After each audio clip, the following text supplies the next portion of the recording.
shotglassdigital.com. Hey, Skywalkers.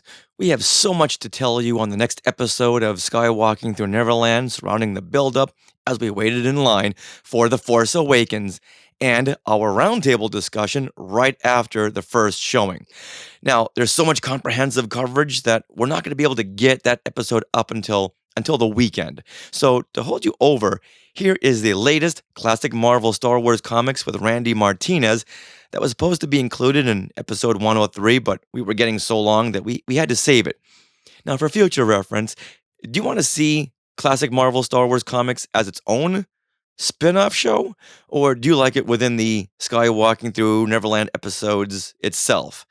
Now, let us know. You can give us your opinion at SkywalkingPod or share at skywalkingthroughneverland.com.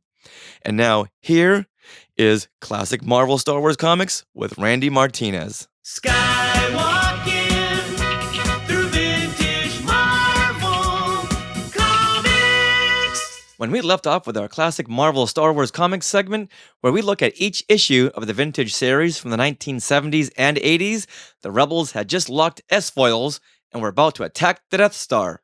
And we all agreed that the line to beat from last issue was, "This is one erstwhile space smuggler that's going to see Ben didn't die in vain." Star Wars artist Randy Martinez is back with us to talk about issue number 6, The Final Chapter, which, as the title says, is the last issue of the movie adaptation. Hey, Randy. Hey, everybody. How you doing? We are doing great. Long time no hear. How's it going over there? It's been going great. It's been going really, really good. I know last time we talked, you were at the end of your New York Comic-Con stay. That's right. Yeah, we had just finished up New York Comic Con, and that went so well. Fans were great out there. Met a lot of new Star Wars fans, all kinds of fans, but Star Wars fans that from the East Coast that don't get out here very often. So we came out there to them. And we saw that you had met some Skywalkers who got some buttons. Yes, we did. They came up and said "Forp," and early in the morning, I was still on California time. Oh, I didn't quite understand what they were trying to tell me, and then finally it clicked. Yeah. Here's your button. Yeah, Here's your button, wow. I want to thank Denise Vasquez for sharing all those photos on Facebook and Twitter and Instagram of the people who came up and actually said. How many did? Was there about like 10 or 15? There was at least a dozen. I'm pretty sure. It was so crazy. Yeah, I'm sure. They probably New York Comic Con probably has the best artist alley that I've ever been to at any comic book convention. A lot of the artist alleys are usually in with the main hall, which is usually a pretty good thing because you get that kind of spillover traffic. But New York Comic Con has it off in its own hall, its own area, which I was a little weird about. But as it turns out, I was wrong because people there are used to that and they go there looking for just the artists, and it gets packed in there. Wow. Almost as packed as it does in the main hall, as we were told from people, because I never actually was able to get away from the table. And so thankfully, Denise is just so awesome and helping manage the table and help manage me and of course taking pictures and posting them all the time.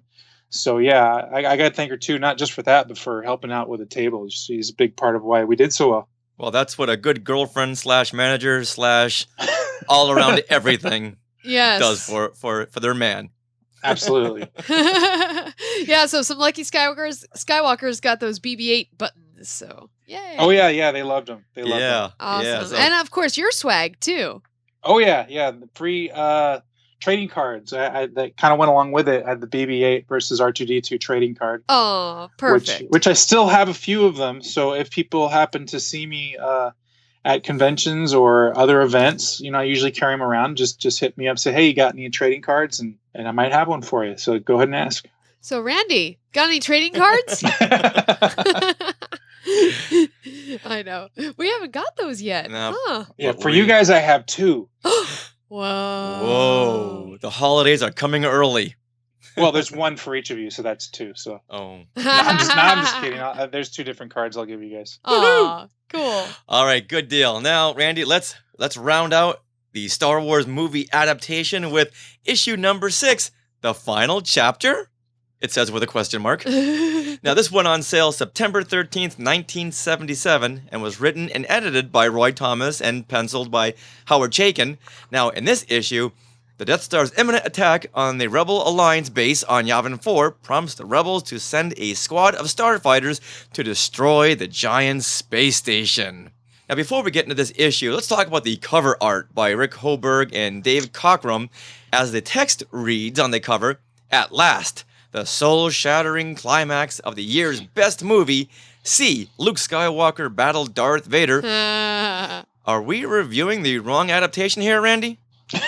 I was like, well, my soul is shattered. Okay, that part I can get my head around, but see Luke Skywalker battle Darth Vader. Yeah, what are we reading? Return of the Jedi? Or are we on The Empire Strikes Back? How many issues have we skipped over? Technically, they're technically in a dogfight, sort of. Yes, I mean, but Luke's more or less being chased. They're not really battling each other. no. However, on the cover, The cover is so misleading. you know how I get. Oh yeah, I know. I know what you're gonna say, Richard. So now, what is your opinion on this cover, or your critique, and how did you find this as a kid? Well, I'm almost kind of more interested. Like, what do you think my response is going to be to this cover? I think you loved it. I think you No, loved it then, you loved it now. You know what? I'm going to predict that he doesn't love it because honestly, it's not very artistically rounded out like some of the other covers have been. Right, but it tells a story. Yeah, but I don't think he loves it. All right. So Randy, what do you think? Well, oftentimes, like in life, the woman is right. So close. Yes, I'm not thrilled about this cover. It's it's decent artwork, but it is a little. It is so far away from what actually happens in the comic book. You know me, I am all for putting some things in there that help sell the comic book, but this is so far away from anything that actually happens that this would totally disappoint me as a buyer that there's no lightsaber battle in this. Right. On top of the fact that I understand this is like supposed to be kind of a montage of the space battle and the Luke and Leia versus Vader thing, but it doesn't. It almost looks like there's a space battle going on right over their heads. Uh-huh. Yeah, it almost looks like Luke and Vader are battling right up against this big giant view screen monitor. Yeah, right outside is the space battle, which as a kid that really excited me, even though it didn't happen in the movie. Mm-hmm. I saw this as more of a foreshadowing of the future of Star Wars. Yeah, I guess you could say that. But just to extend on what I was, what my, I guess you say disappointment in this one is that also just in the context of where it lies. Now, if this was like issue number like 14 or some issue that doesn't really matter, it would be fine. But this is the final chapter, Yeah. and I would have wanted something that is as exciting as the first issue, with all the characters in the spoiler of the Death Star blowing up and Yeah. instead we just kind of get this kind of an average kind of a cover. Yeah, on an artistic level, there's no real focal point. Yeah, that's true. It's very true. I mean, you got like three distinct. You got Leia here, you got Vader and Luke here, and you got the battle. But one thing I'm seeing a glaring missing thing on this cover. What's missing, guys? The Death Star. Yes. Uh-huh. What I mean, like this whole issue is about the Death Star, like, and it's nowhere to be found on this cover. That's a very good critique. There's only so much room. I know, and then I have a major problem here with Leia. Now, I don't even see Leia on this cover. No, yeah. I see a damsel in distress. That's That's not Leia. Exactly. It's like the complete opposite of any of the pictures of her with her blaster, like taking control. And here she is lying on the floor all submissive and like, yeah, that's not Leia. Yeah, and she's got gold shoes on now. She does. She's traded out her red booties. She doesn't change her clothes. Even though they've gone to her base planet, she still doesn't change her clothes. Nope. There's no time to change clothes. She does have time to change her shoes. She has time to change her shoes. Now, seeing how this issue came out in September, you would think they would want to give Luke a blue lightsaber. And now, Randy, last time you made a good point about keeping consistent. But I think at the last issue, let's change up some things, and I think fans will understand. I still got to stick with the consistency thing. I think you start there, you got to end there with the red lightsabers. Huh. Okay. Okay. I like don't your know. guys' reaction. Like, okay, well, you're wrong.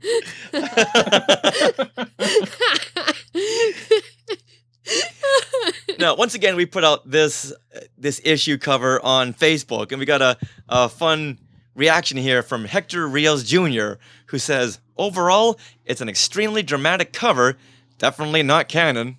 Well, that goes without saying. Vader looks very robotic on this cover. The lightsabers almost look like Kylo Ren's saber, all red and fiery. Oh. Which I thought was a good point there that he made. Absolutely. About Vader's lightsaber being all fiery, all broken up. Oh, yeah. But I do love Vader's color scheme here, with the blues and the blacks and the red eyes. I've always been a sucker for the Vader with red eyes. You love those red eyes. I do. It just, to me, it's very nostalgic. Well, his eyes in A New Hope are red. He has red lenses. Really? When you do close-ups, you'll notice he has a red tint to his lenses. Huh. I've always seen them as kind of a smoky, dark yellow. I think you need to fix the color on your TV. I see him as black. No, but they are red.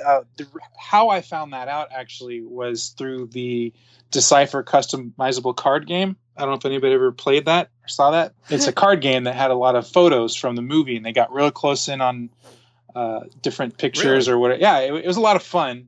And so, but yeah, one of the cards was called Vader's Eye. And it basically focuses in on his eye, and the lens is red.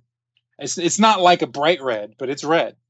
All right. Well, you know what? I defer to you. You did the research. Yeah, and so that's the final word. Red eyes it is. Red eyes it is. Now, should we talk about the Star Wars logo being pink and yellow? What does that mean? if this came out around Easter, I can understand. Other than that, pink and yellow? What? Well, if it's pink, let's defer to the woman. What do you think? Well, you know what? Honestly, I didn't even notice that. I was too affected by the fact that Leia is not Leia down here. So it's pretty, but it kind of clashes with the red background, the border, of course. Now, honestly, I didn't even notice that pink and yellow color scheme until yesterday. Now, is it different from the others? What are the others now? The others are different colors. Oh. Yeah, I never really noticed. Well, on a branding level, that's bad. They should keep it consistent. I agree. Yeah, because all the other logos are some form of like red and white or red and black. Yeah. Or black and white. They're trying to get that to jump off right out of the news racks, so that's what you saw first was the Star Wars. Because you think about it, if it's on a magazine rack, you don't see the cover if it's not right in front. You only see the top of it.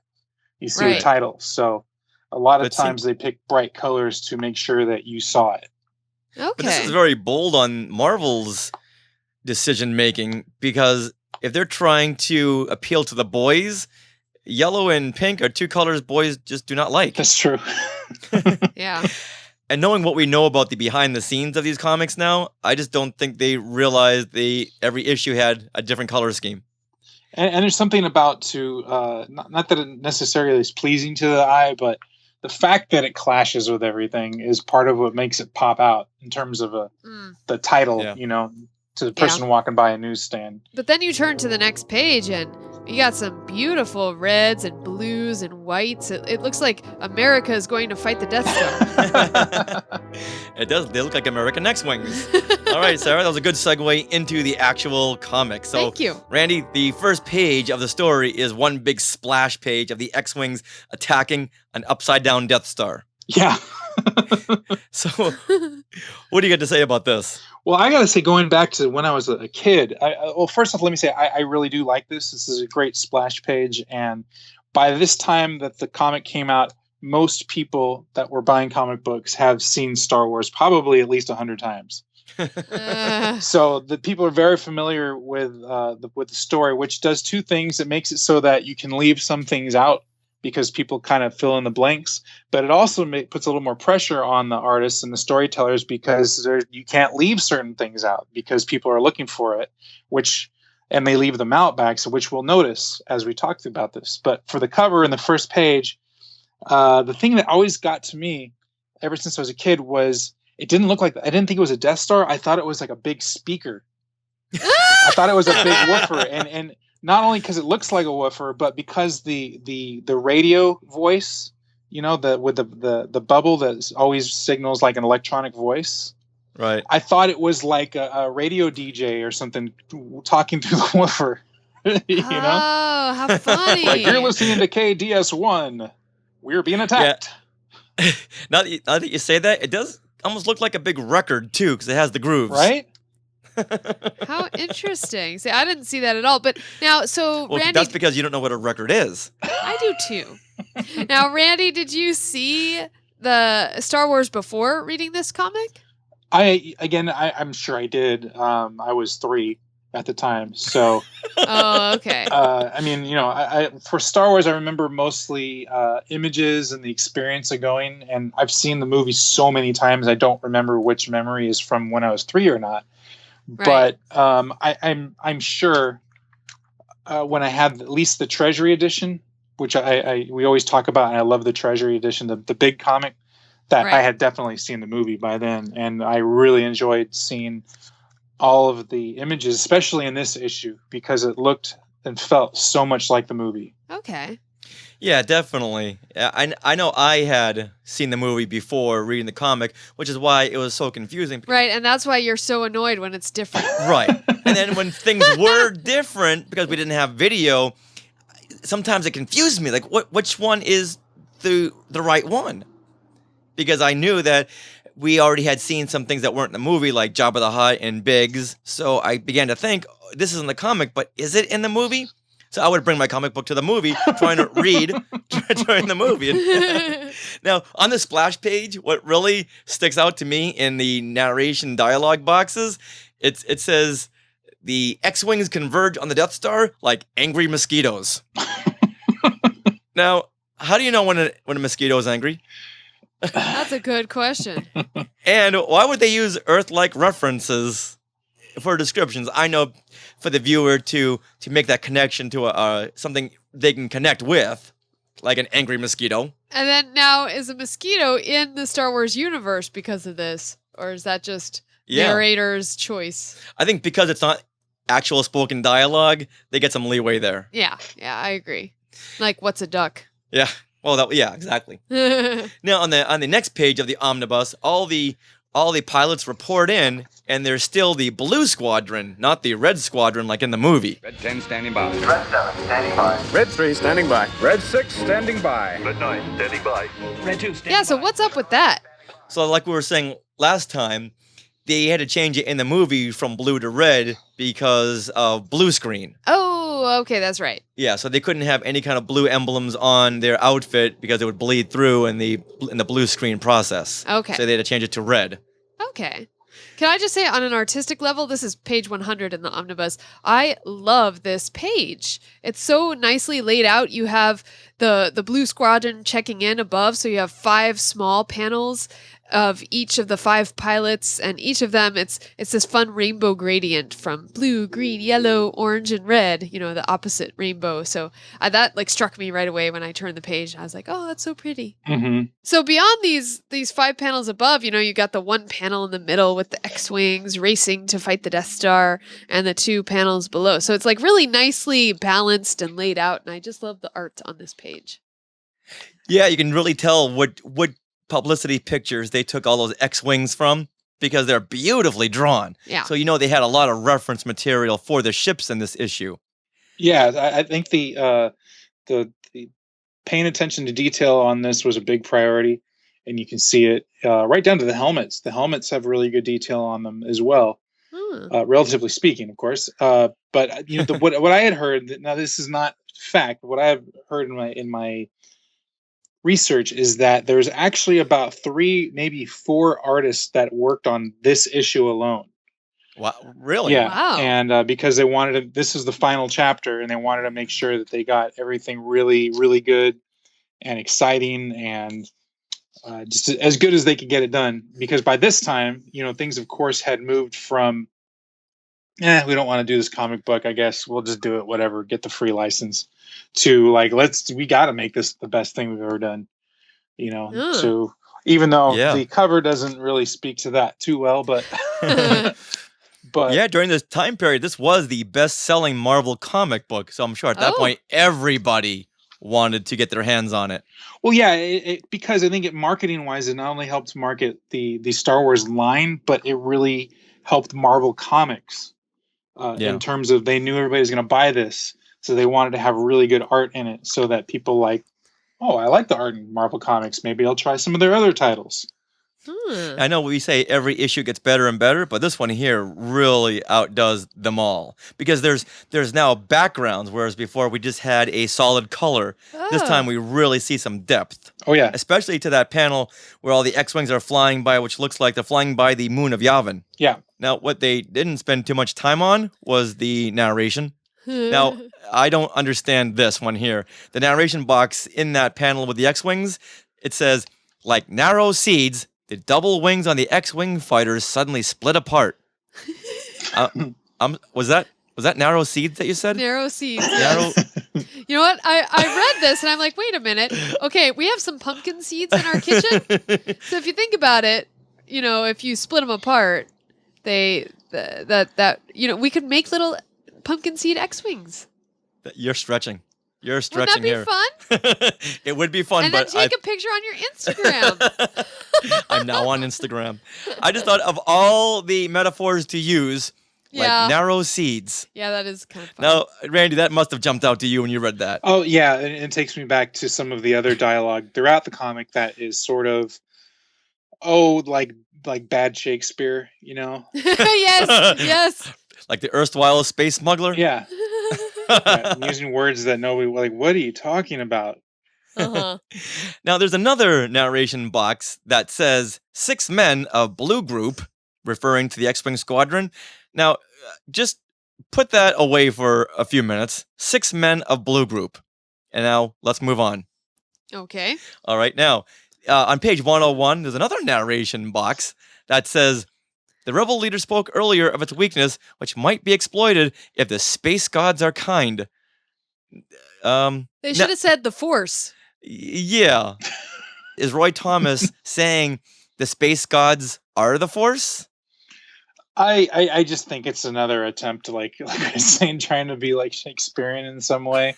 Right. I think they're just trying to be overly dramatic about everything, and it didn't really need to be, but but I don't think they're referring specifically to any space gods we don't know about.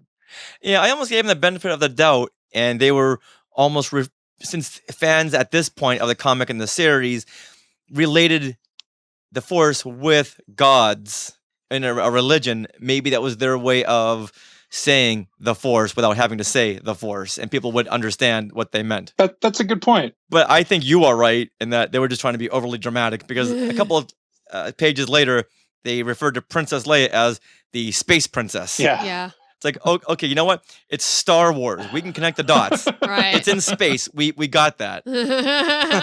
Well, I think throughout this issue specifically, and there's too many times to point it out because then the show would take forever to get through.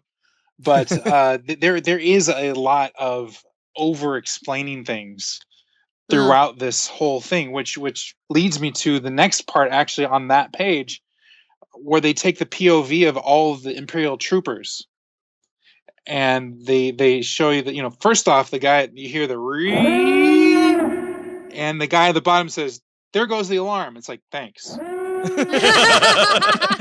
Yeah, we're in the same room. We heard it. And then so that in the next couple of panels are all just generic Imperials talking about what they're thinking about the rebels. I did make a note of that all the Imperials during this attack, they're just saying what is obvious. Yeah. No matter, we'll blast them right out of the sky. They're mad. That's what they are. Not only are they saying obvious things, but they're also saying lines that Tarkin usually says. One of the Imperial TIE pilots says, "The fools, don't they realize this battle station is now the ultimate power in the universe?" Maybe it's Tarkin in that stormtrooper outfit. Yeah. I doubt it. In the TIE, it's a TIE fighter. Now, speaking of that one panel, there's a TIE pilot in the foreground and 2 stormtroopers in the background. I know last issue you had really liked the design of this TIE fighter pilot, even though it was nowhere close to what we saw in the movie. Mm-hmm. Now, this one here is almost the the same way. It almost looks bug-like. Yeah, I've always thought that it was odd. It actually, to me, it looks more like a real fighter pilot, with the breathe mask and everything. Oh, right, yeah. And I don't know where that comes from because there's plenty of reference by this point of a TIE fighter pilot. What's even more confusing is the stormtrooper behind him has the TIE pilot like breathe tubes and stuff on his chest. Yeah, you're right. So it makes you like if you are paying attention to details. Like at you, Richard, I know you were, but even for myself, it's like, I'm confused. What's going on here? Who's who? This is what confused me as a kid, too, because I was convincing all my friends that the TIE fighter pilots had black armor. And then they would say, Rich, look right there. It's a TIE fighter pilot, and he's all in white. But look at the guy in the foreground. No, that's just another guy. It's like, no, stop it.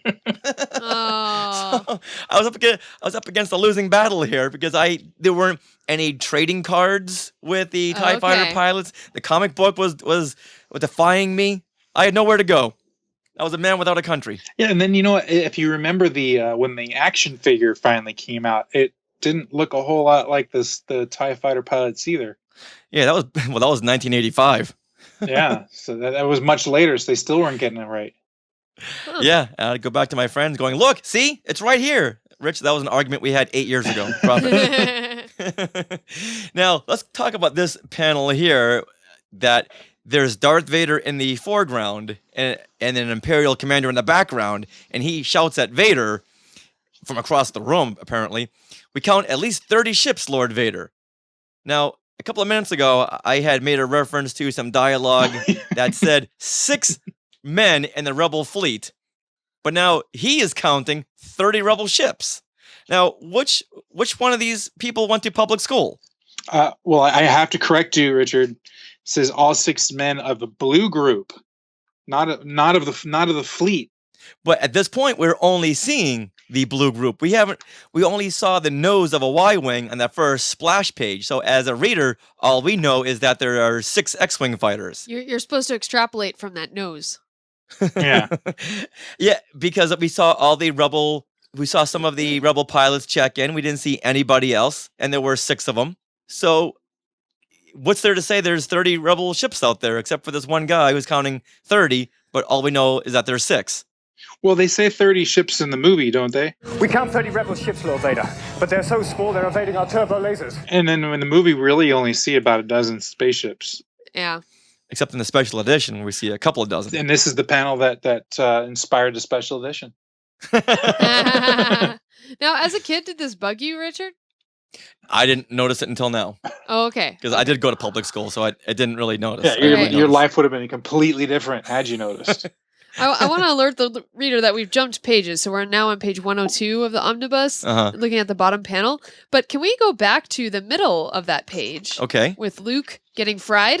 Luke getting fried? Yeah. Okay, okay. So I was really interested in this because in the movie, you see Luke like fly through a blast, and then he's like, "Oh, I got a little cooked, but I'm okay," Luke, are you all right? I got a little cooked, but I'm okay. Right. And it wasn't that big a deal. But in the comic, they make a huge deal about this and how Luke is plunging into, unable to turn in time, Luke's fighter plunges into the expanding ball of superheated gases. And then the narration goes on to say, where Luke Skywalker knows the terrors of the damned. Whoa. Yeah. and it's crazy. And it says, let's see, intense heat licks at the streaking spacecraft.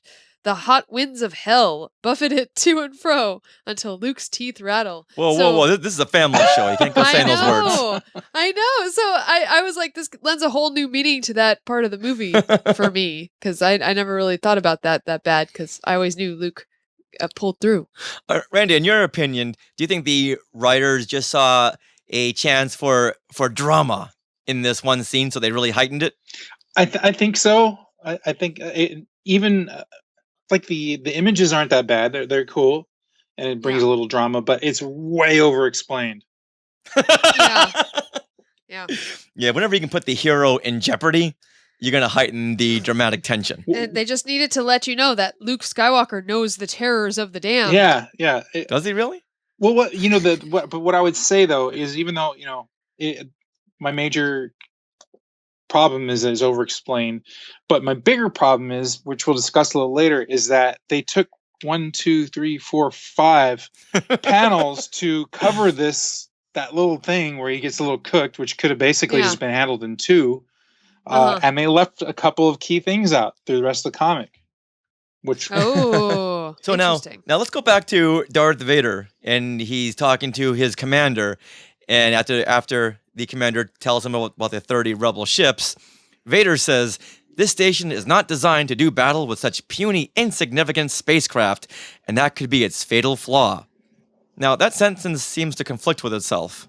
If they're puny and insignificant, do they pose a danger to this big, powerful Death Star that has a fatal flaw? Well, once again, it's explaining, what's going on and why maybe Vader takes to the TIE fighter. Well, I think it's interesting because it actually goes against Vader's character, because he's showing some doubt, right? Right. And where he's saying, we're not designed to that. That could be its fatal flaw. I don't think Vader would ever admit to there being any fault, even if he knows there's a chance. But he would spin it in a way of why he needs to go out there. But he wouldn't show any doubt. And then the next panel on the next page says another hit. The rebels are good. Yeah, I couldn't see any Imperial ever saying that. Like, he's impressed. Wow. Now, this is a great panel that has Vader in the foreground and the Imperial in the background, and there's a huge explosion, and this commander doesn't even notice, even though it's like 3 feet to his right. And he's just standing there. Yes, but then the commander says, "Yes, my lord." Now, as a kid, this confused me. Really? Who's my lord? Don't they call him that? They call him Lord Vader, but look how it's spelled. Milord. My lord. That's the traditional Renaissance or I was 8. I knew nothing about that. But isn't it usually M''Lord? Right, yeah. That I think I would have pieced together, but my lord? I've always seen my lord. I never knew who's my lord all of a sudden. Yeah. Like, this guy knows Vader personally, and that's his real. Like, it's a name. Okay. Yeah. I told you, don't call me that in public. All right. I'm sorry, Annie. So I don't know, Randy, if that ever stuck out to you, him calling him my lord. Not just you. Everything sticks out to you. It's always just me. Now, I got another question. Where's the Emperor in all this? He's back at his ranch. He's eating chicken. I'm sorry. Where is he? Is he feeding the chickens and cows? No, I couldn't think his planet. His ranch. I don't know. On Coruscant? No, he's not. No, I don't. At this point, he's secluded, on that, maybe, I don't know, Mustafar or something. I don't know. He's secluded on his own planet. Well, actually, now I'm going by the Thrawn trilogy novels, but. Well, then he would be on Mount Tantus. Right. But right now, you would think that he'd be wanting to call in. Hey guys, what's up? Yeah. Didn't I tell you to block that exhaust port? Was that not done? Well, what I find interesting is that it's an unshielded exhaust port. I mean, wouldn't the whole thing be shielded? Ray shielded? Yeah. Wouldn't you think? Maybe this wasn't done either. Well, but then the exhaust couldn't get out. Oh. So then you'd think they'd have some turrets around? It's like, you can't put a banana in the tailpipe.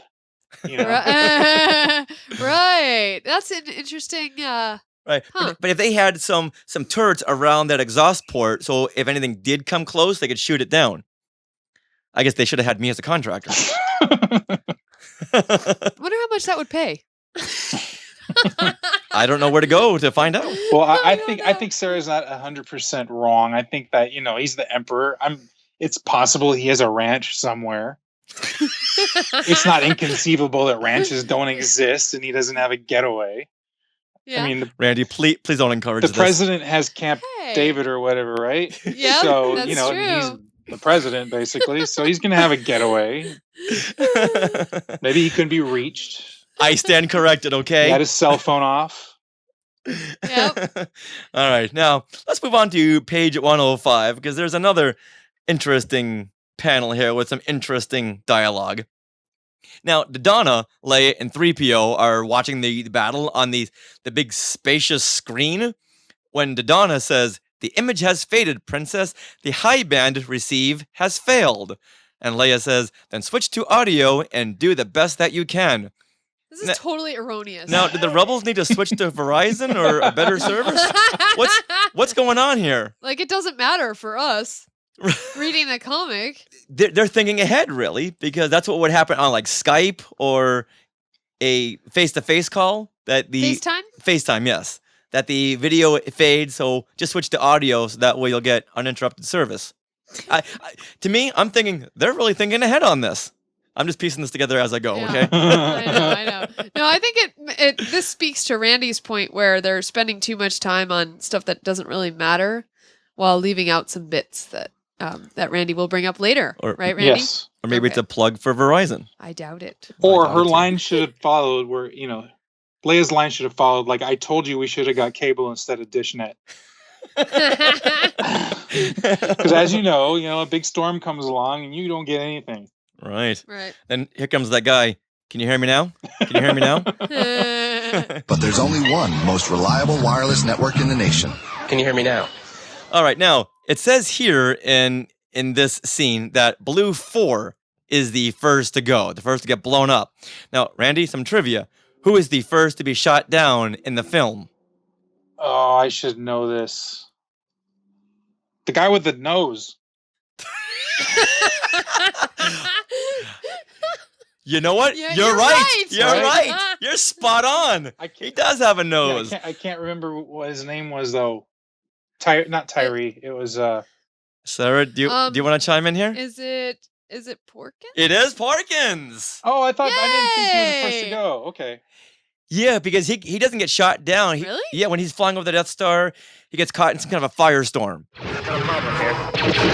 Eject. I can hold it. Pull up. No, I'm all right. Now, Randy, do you know what Porkins' first name is? That's been retconned? And it's supposed to be Jack Porkins. Jek. And what is it here in the comic book? Tono Lieutenant. Porkins. Yeah. Interesting, but he does have a nickname. Yes. Randy, what is Porkins' nickname in the comic book, and how do we know this?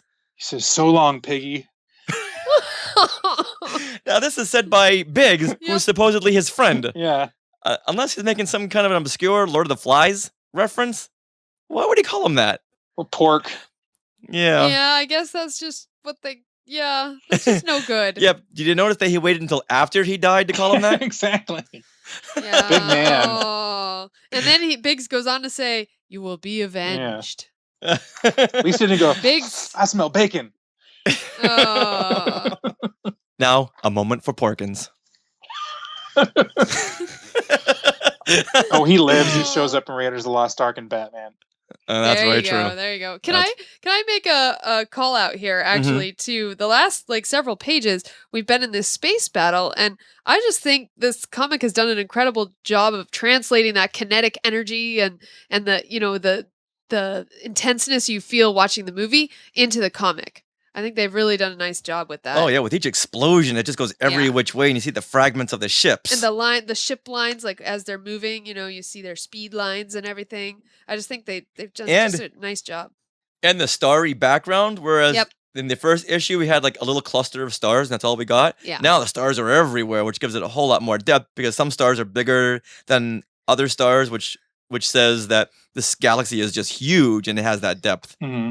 I would agree. I think it's done very well in terms of guiding you through the action, and you want to read the next panel because there's just so much going on, and the artwork, like I said in the beginning, in this issue is really good. The explosions are really well done, and the atmosphere, like you're saying, Richard, and it almost looks like that some of these ships are modeled after the Kenner toys. Yes. Because the TIE fighters have their shorter wings, and Darth Vader's ship, even though it has that part right in the back of the cockpit, like the NPC model kit, it looks more like it's modeled after toys more than the actual reference ships, the actual ships in the movie. Yeah, I'm sure that they had bought the toys by then as references. I know that I've done that with different projects, that I didn't have a photo of a certain ship, and I need a certain angle. So you go out and you try to find toy of that ship or a model. Yeah. And a lot of illustrators have always done that kind of stuff. My dad used to have all kinds of models of planes and trains and ships, and that he would need from time to time when making an illustration of something. So I'm sure they did use the toys as the models for these. Now on page 107, there's a panel that as a kid grossed me out. Yeah, I can see this. It's the top right panel of a X-Wing pilot being shot down, and we see it from the inside of the cockpit, where you see the pilot's head and hand. That's all you see, and the rest is just a big explosion, as if his body just burst into flames. Now, as a kid, I thought that his head and his hand flew off his body. Ew. Wow. Yeah, That really it's gruesome. Yeah, it was almost as gruesome as that image of Ben Kenobi being cut down. Yeah. Now, Randy, would you ever draw something like this if you knew it was going to be for kids? Absolutely. You're a monster. Love traumatizing kids through my artwork. Well, I mean, I don't think this is that bad in terms of. I think it just depends on how you interpret it. To me, it just seems like there's just a big explosion around him. I didn't see it as because the lines around the neck that like kind of fade off. They get further and further apart. Just suggests that that's the rest of his body behind the explosion. So it's the same reference is used with the other explosions, like with the X-wing being shot. You only see like a shadow of it. Right. It doesn't mean like it's fading away. It's just there's such a great, huge brightness that you can only see the shadow of it. Oh, I can see that now, but as an 8-year-old, I just felt so bad for Blue Leader here. Hey, we all got to learn about decapitation at some point in life. What better than through Star Wars? There's no more guillotines anymore. I think a lot of Star Wars fans learned that through the prequels. Yeah, there you go. Now, there's another narration box that calls Darth Vader the Lord of the Sith. Now, when you read this comic book as a kid, did you know what that meant? No. Did you have any idea? Did you try to piece that together, or was it just another word that you skimmed over? I'm not sure I could read yet, so. When you got, like, for me as a kid, I didn't read so much of the heavy narration and big blocks. I would read like the 1 or 2 liners, and it wasn't until I was older that I could really comprehend and read all of the dialogue and all of the text. And when I saw Dark Lord of the Sith, we had seen that before in magazines. And I don't think I ever really put it together what that meant. I just knew that it meant something bad, something that was almost like their own religion, being the Sith. Yeah, it just makes him sound more scary. Yeah, and when you see Lord in front of it, I didn't really understand. Only way I knew the word Lord was through a religion, so I thought, okay, Sith must be some kind of a religion, and he's like in the hierarchy of that. And they didn't really ever visit that until Phantom Menace. Huh. Interesting. Yeah. That's true, huh? Yeah. Now, Richard, you have that obsession with Darth Vader's eyes being red. I want to go to page 106 of the omnibus, the very bottom panel, where you see just Darth Vader's eyes, but instead of being red, they actually have a reflection in them that's, red and black. So I thought that was a fun use of the comic book medium there to show that reflection. Yeah, and it looks like Darth Vader staring at some atoms. Well, I think that's his targeting screen. I think you're right. Yeah, yeah. But at first glance, it looks like he's looking at atoms because those are the reflections that he sees. I just thought that was really cool choice there. Yeah, we see a lot of close-ups of Darth Vader's eyes. I like it. I like it too. Now, there's a roll call where we see there's only 3 X-Wings remaining. I'm going back to the whole number thing. There's no Y-Wings. There's nothing else. So I'm not sure how that commander saw 30 ships. I'm just going back to this, okay? I get an obsession with numbers. I guess you just go to assume that there's other battles going on over. I guess it's trying to play to the size of the Death Star. Yeah. That there's other battles going on over the atmosphere of the Death Star somewhere that you can't see it. And plus, if you hear there's 30 ships, then your mind goes to what's outside of the frame that you're not seeing too. So in your head, you can visualize this big battle because there's more ships than what you're actually seeing. Yeah. Okay, you know what? I'm happy with that. Now, let's go over to this panel here, which I thought was very interesting. On page 108, we see Luke Skywalker. And Ben Kenobi tells him to trust his feelings. And the narration box says, it is a young, old voice. Yeah, that was weird. Yeah. Now, is he hearing Ewan McGregor or Alec Guinness? Use the Force. Use the Force, Luke. And then Luke wonders if Ben was struck down or if maybe he just merged with the Force because he's trying to figure out why he's hearing Ben. Now, as a kid, did this ever come into play? I know you didn't read it until maybe later on, but I did read other books or magazines that said that Ben merged with the Force, therefore he didn't really die. That's kind of the same thing. Yeah. In that panel, I kind of thought like he's either super, super insightful, or like there was some discussion about this matter that he and Ben had off camera for him to think of these things, because if it was, I was thinking in my own context, if it's me and I hear a voice, I would think like, oh, it just must be a memory that's coming to the forefront of my mind. Yeah, this panel here is a little strange in terms of him piecing it together, what it must be, and then it ends up being that. Well, he did hear Ben outside of the Millennium Falcon seconds after Ben was struck down. Run, Luke, run. Mm-hmm. Right. So he figured he'd be connecting the dots, but it just got me thinking, the young, old voice. Maybe they just couldn't decide? Yeah, that was weird. Now, there's something else I wanted to bring up, even as a kid. Oh yes. Okay, so I actually have something to bring up. So after Blue Leader goes down, and then all of a sudden Luke, who's just joined the rebellion, who's the youngest of Biggs and Wedge, supposedly, takes over and becomes the leader. And they're like, "Oh, we're with you, boss." Like, how did that decision get made? I guess he was just being assertive. I guess. I just found that interesting.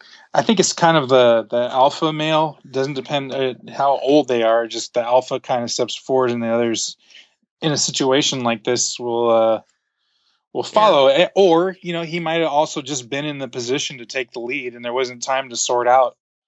Like, I better slow down so Biggs can take the lead. It's like, I'm already here, and we got seconds to go. So I'm really competitive, so I'd say, no, Luke, move back. I got this one. Remember, I'm the one that joined the rebellion first. It's seniority, so you're behind Wedge, okay? Now, you know what? Let's look at the panel of Wedge for us on the omnibus. It's page 110.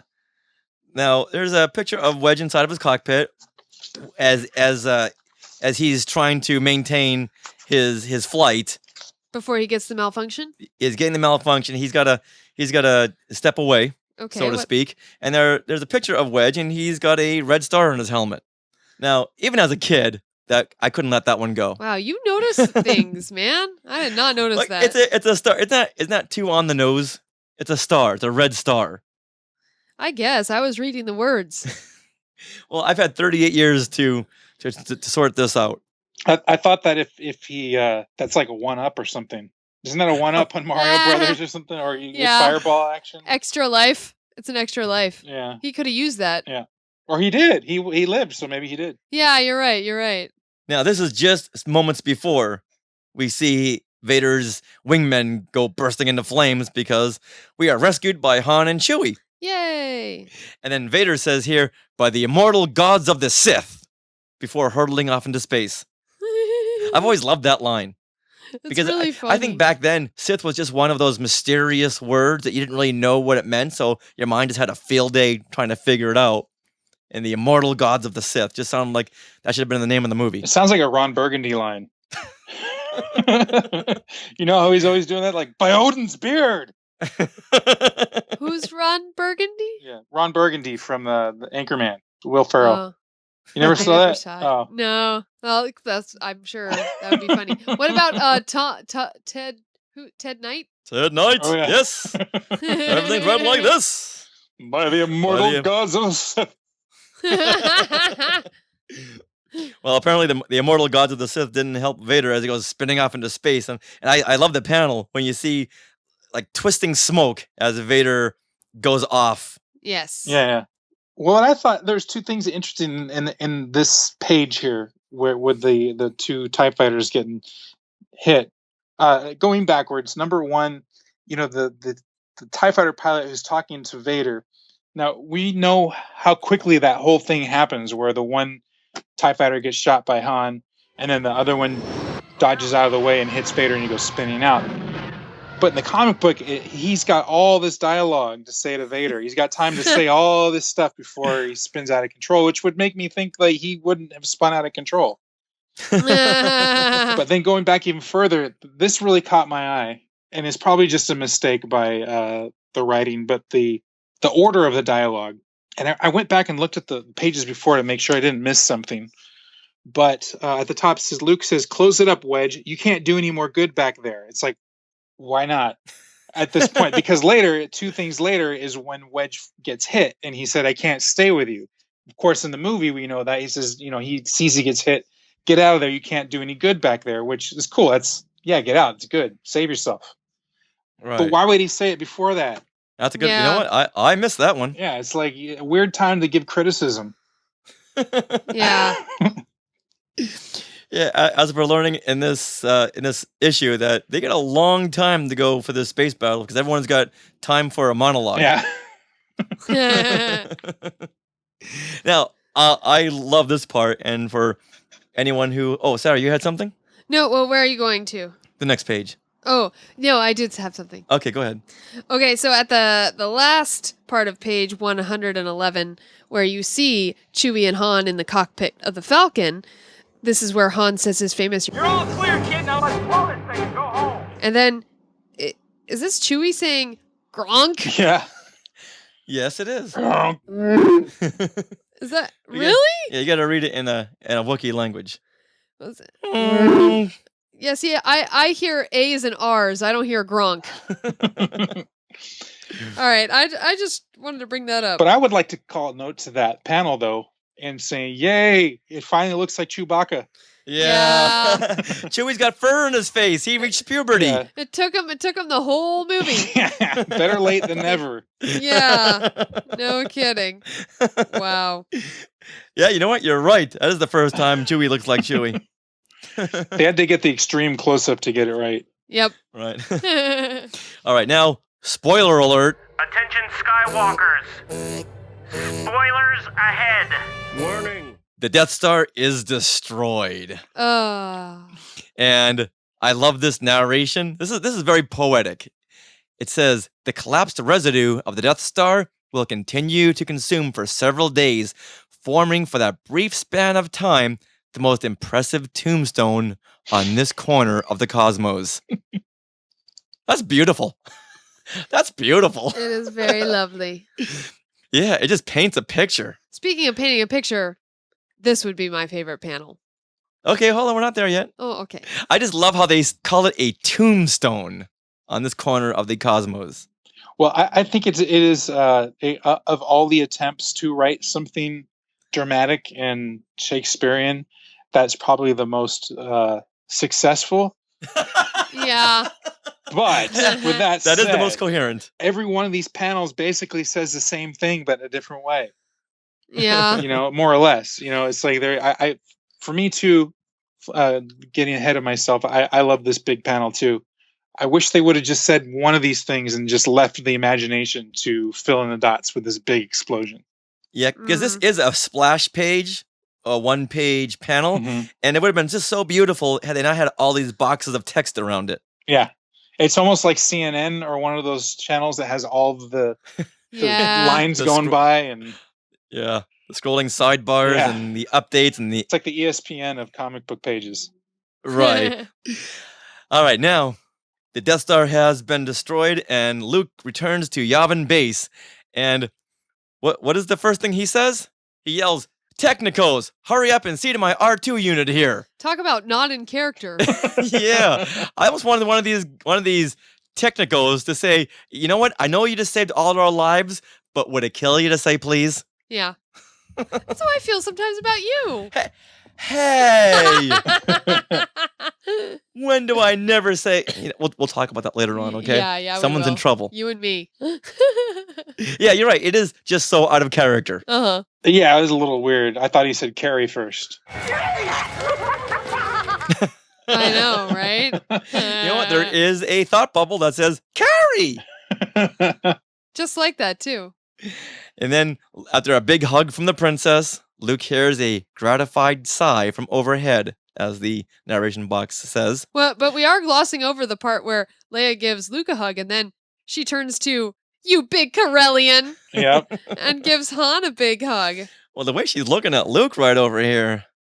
Yeah, she looks like she's attacking him. He's kind of like holding her off, like, "Hey." Yeah. Yeah, wait until the next movie, okay? That'll explain everything. Also, she's too tall for right here with Han, because Leia is a head She's head 5'2". Yes. All right, now let's cut to the throne room. And in this first panel, it looks like Luke, Han, and Chewie have to clear about a quarter of a mile before reaching Leia. However, it says here, it takes a full minute for the trio of figures at the other end to cover the distance.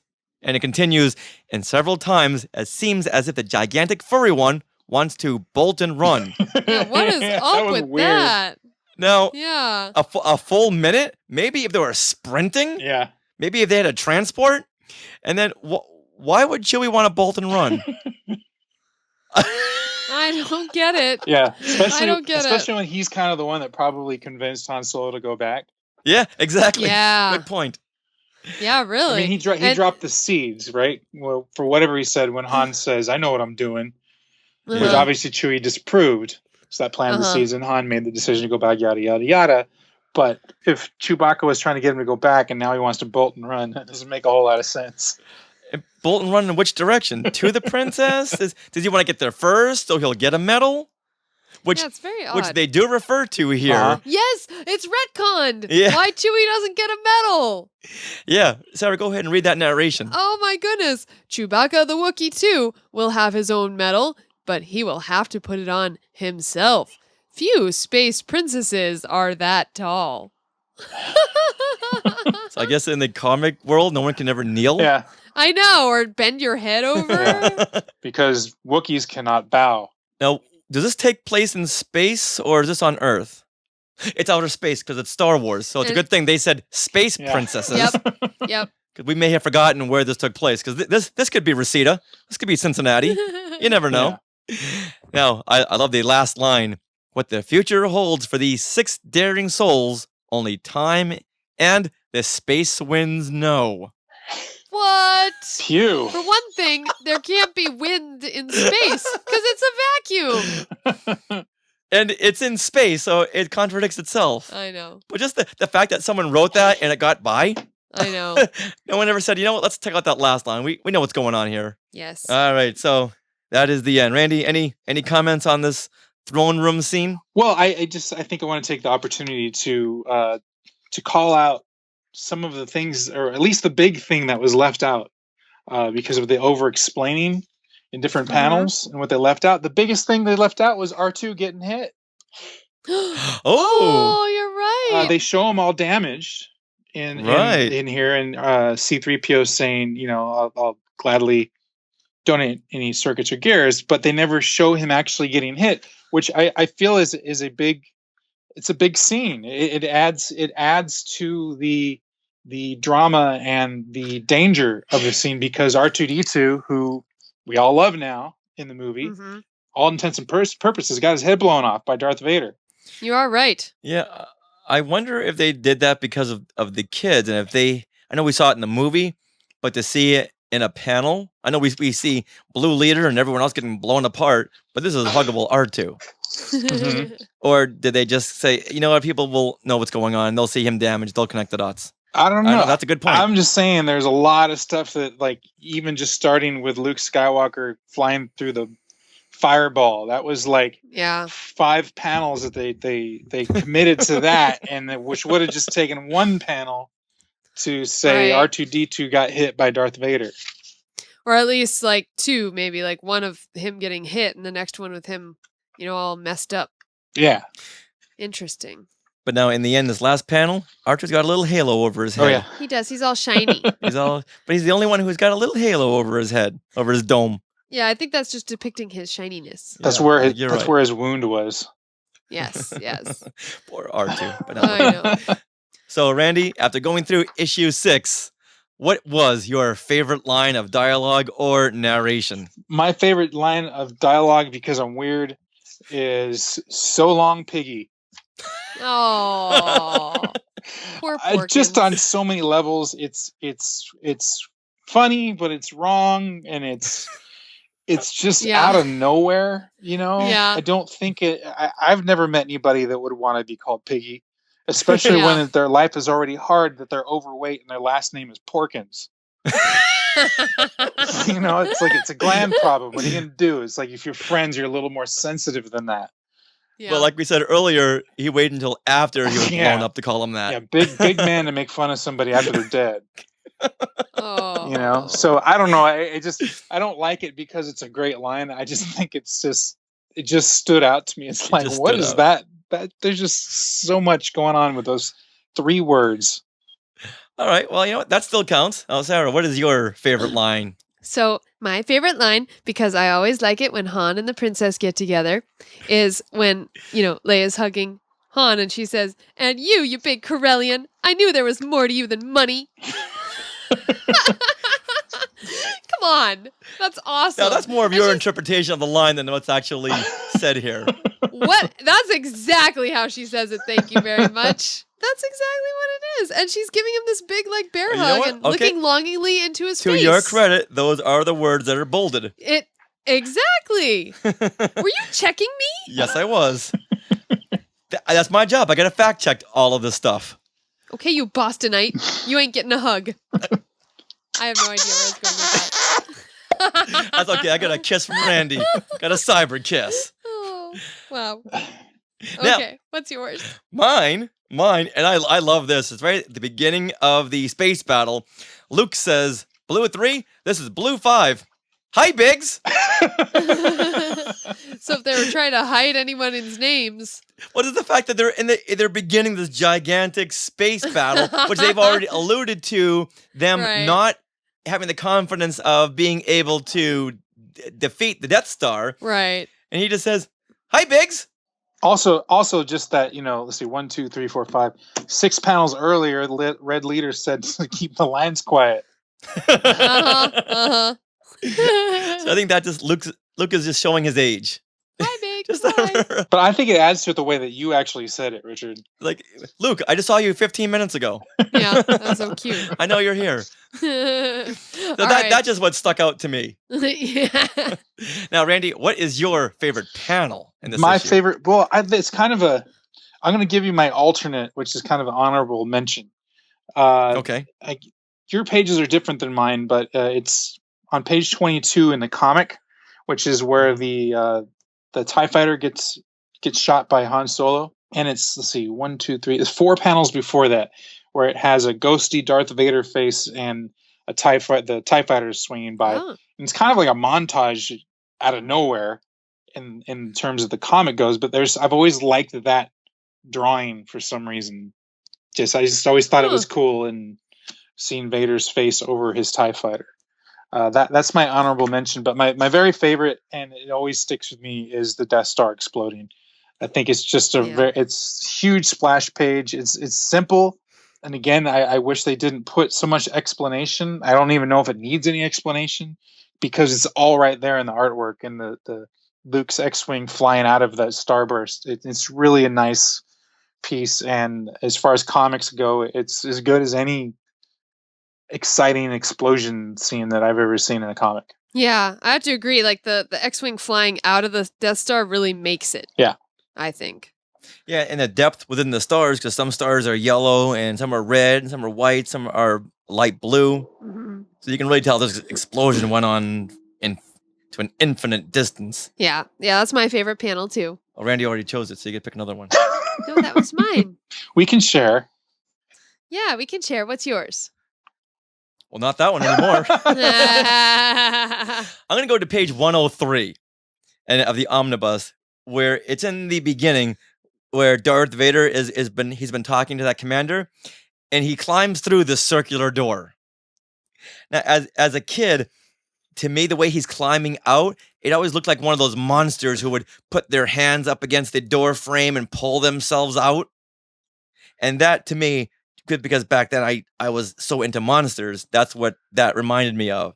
And to see a circular door, which we'd never seen in the movie, I just really like the composition of the shot and the colors they chose for Vader being a black helmet, a blue helmet, and the bluish cape, and the more of the purple lavender highlights of his uniform. That is a cool piece. I like that one. Yeah, so that to me is my favorite panel. But now, since Randy had an honorable mention, I'm going to go to the panel right before that, where the commander says, "My lord." Right. Lord Vader is in the foreground, and his hands are clenched. In the background, we see that explosion, almost as if Vader's so angry he caused that explosion with the Force. Huh. We see the torso of Vader with the commander in the background. That's interesting interpretation. So that is my honorable mention. Okay. All right, Randy, what is your favorite explosion noise? Think of the FORP, the aforementioned FORP. Well, I don't know if I have a favorite explosion line, but I know Sarah referenced this before. As far as a sound effect, I love the Gronk. That Chewie says. Yeah, that's what sticks out to me in terms of the sound effects go. I'm gonna call an audible and say I'm just doing the sound effects. I like Gronk. All right. That's the way it sounds, Sarah. Okay. I just love their interpretations of what explosions sound like. And on page 106 of the omnibus, we see a Fatoom. F-T-O-O-M. Okay. No, you have to say Fatoom. Well, you know what? There's no exclamation point at the end, so it would just be Fatoom. No, but look at those letters. Come on. They are capitalized and they are Bold. red, but there's no exclamation point. I don't care. So it's just Fatoom. You're wrong. So is that your favorite? That's my favorite explosion sound effect. Okay. Interpretation. I've got another one which comes a couple panels later. Okay. On page 106, and that is Spwee! Because that's a female explosion noise if there ever was one. And that is when, let's see, I believe it's an X-Wing fighter blowing up. No, that's when Darth Vader is hunting down Blue Leader. Yeah. I think you should add, Sarah, Spwee to your fangirl flail thing. Hashtag fangirl flail. Hashtag Spwee! That's S-P-W-E. She's really going to do it. You should. Well, there's no exclamation point there. Well, you know what? It's kind of like a squee. Squee. Yeah, that's why I was saying. It goes naturally with your fangirl flail. It does. I like it. Go ahead and try one. What? Squee? A fangirl spwee. Spwee! There you go. That works? I think we just created something. She had the whole shoulder action and everything going in that one. Uh-huh. Now, Randy, before we wrap things up, let's do a fun exercise and try to connect something within this issue to The Force Awakens. Now, did you see anything that, I know this is all speculation, just a fun exercise, but what in this issue could be connected to anything that we already know or have seen from The Force Awakens? Well, I think the thing that jumps out to me, of course, is the Death Star and what appears to be another super weapon in The Force Awakens, which we don't know, of course. And I have to admit that past the first trailers that everybody saw and the first TV spot, I stopped watching the trailers. Yeah. I didn't want to see anymore, and I'm not reading anything anybody writes anymore because it's getting so close. And like J.J. Abrams said the other night, that some special family and friends screenings have gone on, so people are going to start talking soon, and I just don't want to know anything, that I don't need to. So based on that, with that background, not knowing a whole lot, I think that's kind of obviously a theme. The Death Star super weapon, at least from the Death Star, the prequels. You could say the backstory was about building a Death Star, right? And then you have A New Hope has a Death Star, and then they try to rebuild it for Return of the Jedi. So I guess if you have that theme, they're trying to finally get the Death Star right. Right. Wow. This time, no exhaust ports, everybody. Let's just dig a big hole in the planet. Yeah, seriously. But won't that mean the exhaust comes into the battle station? You know what? One problem solved, another one created. Let's just move forward. Yep. Now, for me, I was trying to connect the line that I brought up earlier, the immortal gods of the Sith. Now, I'm thinking since Darth Vader contributed to the Book of Sith that was released a couple of years ago that had passages from different Sith lords, that maybe Kylo Ren found this Book of Sith. That's where he got his crystal for his lightsaber. So we all know that he just built this lightsaber without really knowing how to build it, which is why it looks the way it does. Right. So he got bits and pieces from the Book of Sith, which has passages about the immortal gods of Sith. That's how I'm tying issue number 6 into The Force Awakens. I like that. That's good. That's good thinking. Because I couldn't really think of anything, so I'm going to go with what you guys said at the beginning, which is the lightsabers. They kind of look like Kylo Ren's lightsaber. Well, to be fair, that was Hector Rios Jr. Oh, that's right. Thank you, Hector. Thank you for giving me my homework. So I appreciate it. Richard's suggesting that Kylo Ren somehow saw issue number 6 and said, I like the way that lightsaber looks. There you go. Yeah, and then he read that line that said the immortal gods of Sith, and he said, what does that mean? And did some homework, and it ties it all together. And that's going to be the subplot of The Force Awakens. I like it. Oh, did I spoil it for you, Randy? I'm sorry. Yeah, no, I'm not going to even bother to go watch it now. All right, you know what? Let's wrap up issue number 6, the final chapter, with a question mark right there. Now, Randy, before we wrap things up here, can you tell the Skywalkers what's new for you and new in the world of the art of Randy Martinez? Oh, there's always new stuff going on. I finished up a big project that I can't say specifics about, but they've told me I can tell you that it's a project for Aliens, the Alien series. And but I can't say anything more than that, but I'm excited to just be able to say that, because Aliens was one of my favorite movies on top of Star Wars, and that was a lot of fun. Always working on new things. The big thing I'd like to talk about is I'm having a holiday sale, and I haven't had a holiday sale in a long time, and I probably won't do one again, but in anytime soon, I should say. But yeah, I'm going crazy here with some prices, and I've dropped prices as low as 50% on a lot of things. And I'm only doing this through December 31st. And fans have been really great to me, and I have a lot of artwork here that I know that they would like. So I know at least with a lot of the paintings, there's some very pricey things. And if you've been wanting stuff, this is the time to get it, because it's really some great deals. And so if you go to my store, which is randymartinez.storeenvy.com, you can see all those prices. The sale prices are as marked. So those prices that you see are marked down from what they were, up to 50% in a lot of cases. I'm not going to be like some of the other stores where it's up to 50% and it's only like the pencil erasers that are 50% off. It's like there's some really, really good pieces that are official pieces that Lucasfilm had me do and uses on merchandise. Of course, there's a lot of Christmas stuff that's out there right now at Target and Kohl's, I believe, all over the place that's going out. And that's really exciting to see every year. That is really cool. And even Her Universe has a new sweatshirt that has your artwork there. That's right. That's right. The Christmas Carolers. And that's so cute. That piece specifically, I just sold that yesterday. So I had a fan buy that.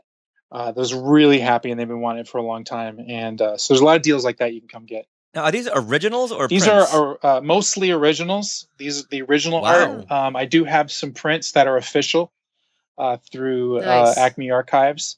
And other thing I'm doing is, you might have seen a gag joke that I did of The Force Awakens, and it says 3 times a night to go pee. And it has all of the main characters, but they're old now.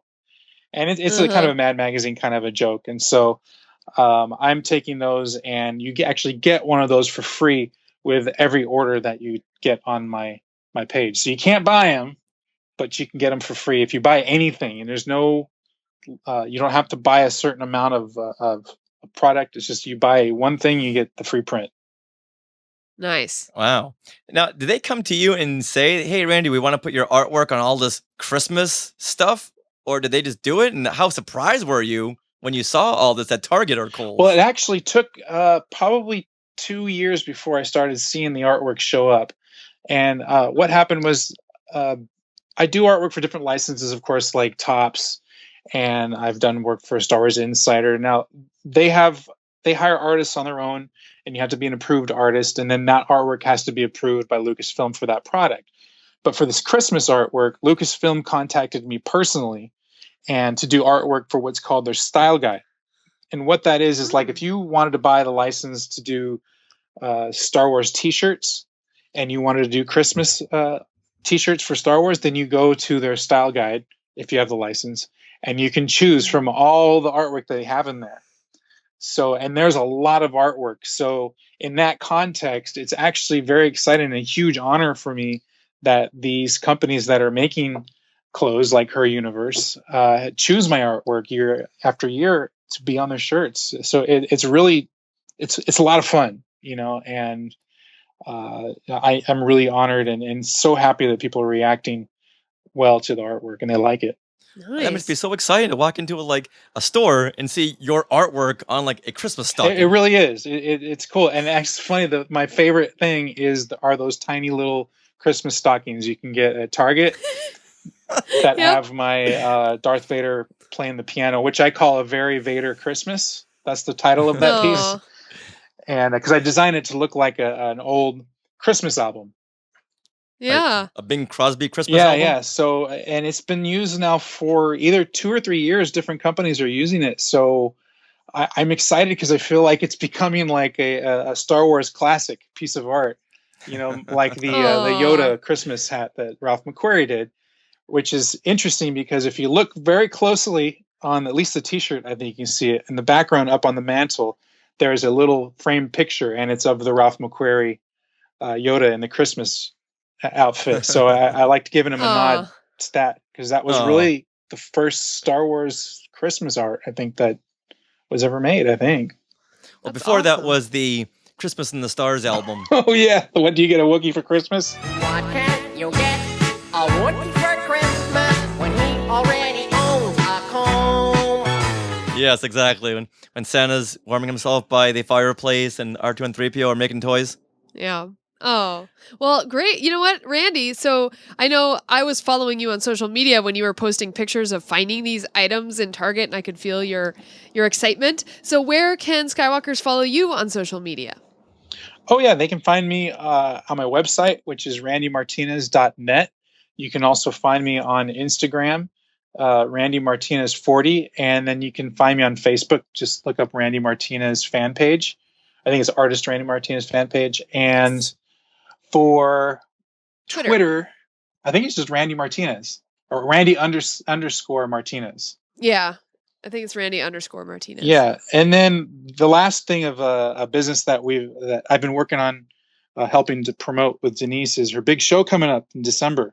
Oh, nice. And this is Denise's show for Women for Applause that she puts on all around Hollywood and has all kinds of great people. I'm always having a good time back here helping promote and to see all the great things that she's putting together.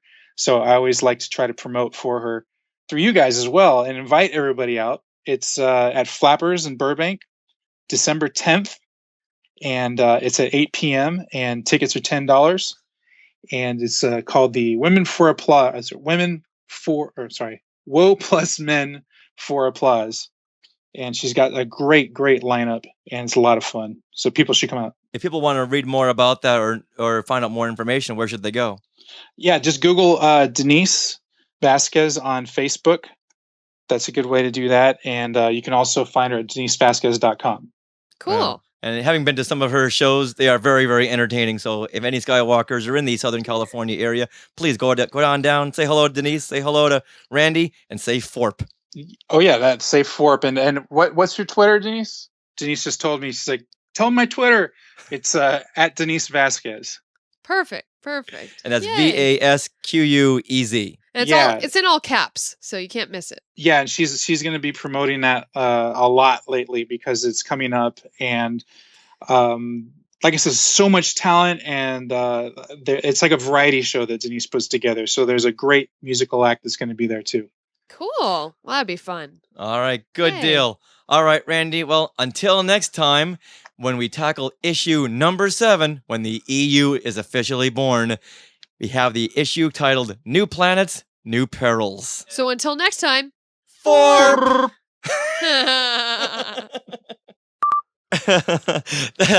funny because I made, you know what? Can you hear that? Yeah, of course Randy? you can, yeah. I mean, the leaf and really lawnmower, loud. right?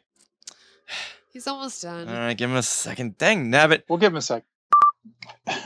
That gardener's really letting you have it. Yeah. Yeah. You know what, Randy? Can you hang on for just a second? Yeah, absolutely. Okay. Of course. Timing is everything. They usually come at like 4. The Gardener? The gardener's come. He's like right outside their window. So they're like trying to get him to be quiet. Ay. That sounds like Texas Chainsaw Massacre's trying to break in. It sounds like Leatherface or somebody is trying to chainsaw their way in.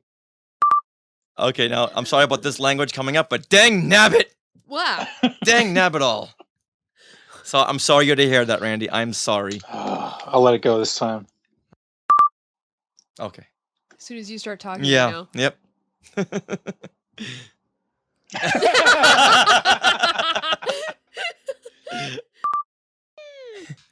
All right. We have recordings to do. I know. Okay. There's people out there wanting to hear this segment. Think about the masses. Okay, so we were talking about the fun, pretty panels. Yeah. So you got to air that whole thing that just happened there. Because people need to know, Richard, that you can get mad.